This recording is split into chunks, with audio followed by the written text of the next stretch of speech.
You know that calm, focused feeling you get from a good cup of green tea? Well, you've met L-theanine. It's that amino acid that's pretty famous for taking the edge off. But what if that's just scratching the surface? Today, we're diving into a much, much deeper story about the powerful role it plays inside our bodies. Because what if its most profound job isn't about calming your mind at all, but about fighting some serious battles deep inside your most vital organs? Let's take a look at how this humble compound in your teacup might just be a powerful cellular guardian. For years, L-theanine has been everyone's go-to for just chilling out. We know it works, we know it's safe, but it turns out that story is really only the first chapter. Yeah, its reputation is well-deserved, for sure. But scientists have been uncovering this whole other side to it, a systemic, protective role that makes L-theanine look less like a mood modulator and a lot more like a bodyguard for ourselves. So how does that even work? Well, the best way to think about it is to picture L-theanine as this highly skilled bodyguard, but operating at a totally microscopic level. Its main job? To protect your cells from a constant internal threat. And that threat has a name. Oxidative stress. See, every single day, our cells create these damaging molecules. They're called reactive oxygen species, or ROS for short. It's just a byproduct of being alive. But when they get out of control, they create total chaos, injuring and aging our cells from the inside out. This is the villain that L-theanine is trained to fight.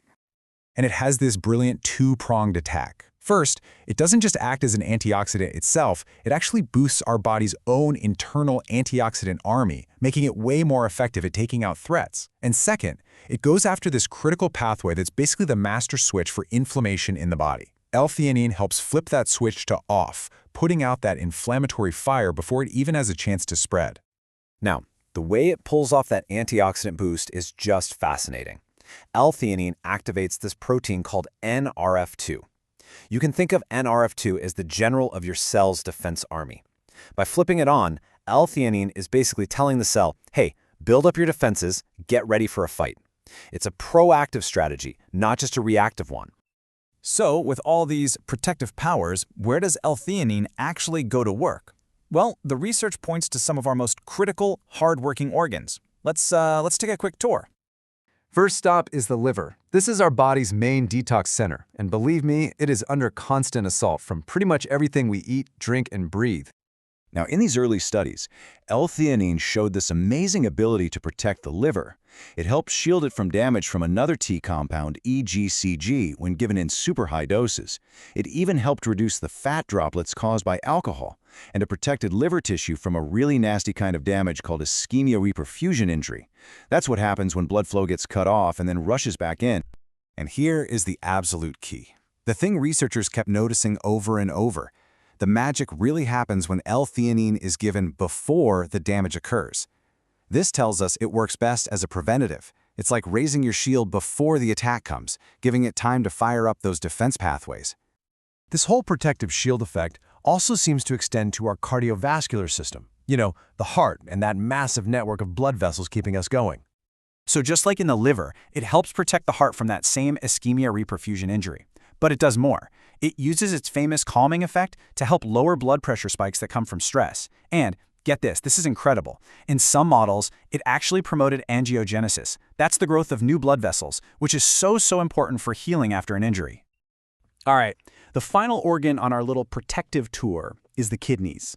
These guys are our super sophisticated filtration systems, but they can be incredibly vulnerable to damage, especially from certain kinds of drugs.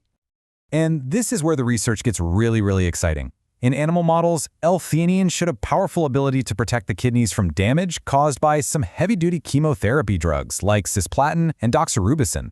It essentially helps the kidney keep its own detox systems online, offering a potential shield against the really harsh but necessary side effects of cancer treatment.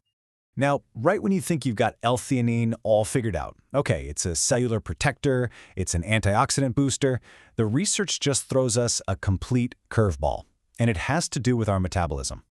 In some mouse studies, scientists found that really high doses of L-theanine could seriously lower blood sugar after a meal. Okay, interesting. But here's the twist. It did this without making the pancreas pump out more insulin. That is completely different from how most glucose-lowering drugs work. So, what on earth was going on?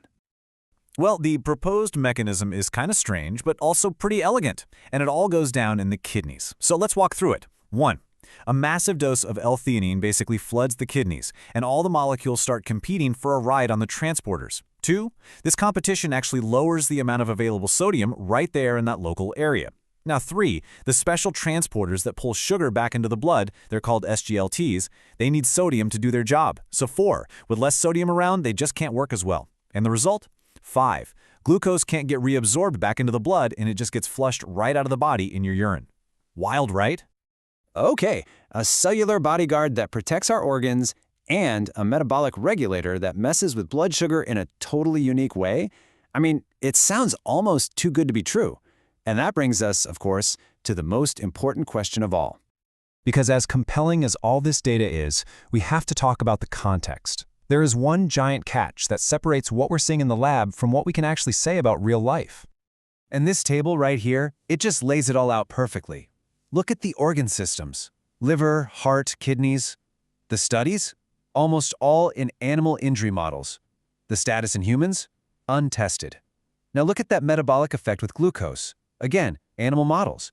The status in humans? That mechanism is totally unvalidated. The only area where we have solid human clinical data is for its general safety. We just have not bridged this huge translational gap for all these amazing protective effects, yet. And then there's the dose. The 200 milligrams or so that helps a person feel a little less stressed is just a world away from the gigantic 1,000 milligram per kilogram dose they used in mice to see that blood sugar effect. I mean, translating that dose to a human would be absolutely enormous, and we have no idea if the effect would even be the same. So here's the bottom line. We have to be really careful not to get ahead of the science, but we should also be incredibly excited about the potential here. I mean, if these effects do translate to people, L-theanine could one day be used alongside chemotherapy to protect patients, or maybe even as a tool to help the body regenerate after an injury. The possibilities are huge. So, L-theanine is clearly way more than just a calming molecule in your tea. It's a potential cellular bodyguard with this stunningly sophisticated set of skills. The preclinical evidence is just so compelling. But the ultimate question, the one that only human clinical trials can answer, still hangs in the air. Will this powerful protector from the lab actually work its magic in us?